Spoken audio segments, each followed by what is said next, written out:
guys, how you doing? So this is the position. It's black to move. What move should black play? Pause your video, try to figure it out.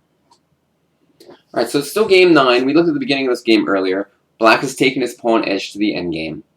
And now, the first thing that might pop into your head is, hey, I can take this pawn. But it turns out this is not the best move. After king to d4, White's king is back in the game. White's king is going to stop this pawn. So if you try to defend it, for example, with e3, White would just go king to d3. Now your rook is tied down to defending this pawn. White is going to take the g-pawn and eventually round up your pawn on e3. The important thing to do, much more important than winning that irrelevant h3 pawn, you need to keep the king cut off. If the king can never come to the d-file, the black king and the black pawn, the black king will escort this black pawn to the end of the board. And Steinitz played correctly with rook to d1.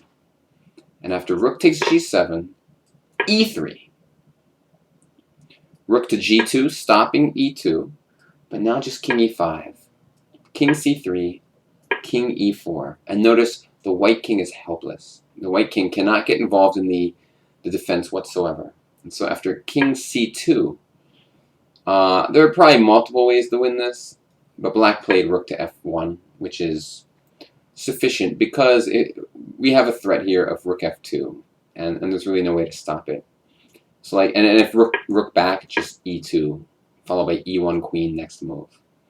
So a very important concept that, I mean, most masters should understand, but if you're like 1400, 1300, this move might not be so obvious. The importance of cutting the king off in a rook endgame cannot be understated. Overstated. Cannot be overstated.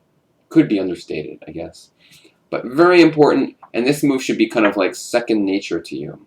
If you want to like rise up the ranks. Don't let that king in. Don't get greedy and let that king come right back into the defense. Alright, thanks for watching, and with this game, Steinitz grabbed a 5-4 lead in the match. See you tomorrow. Bye-bye.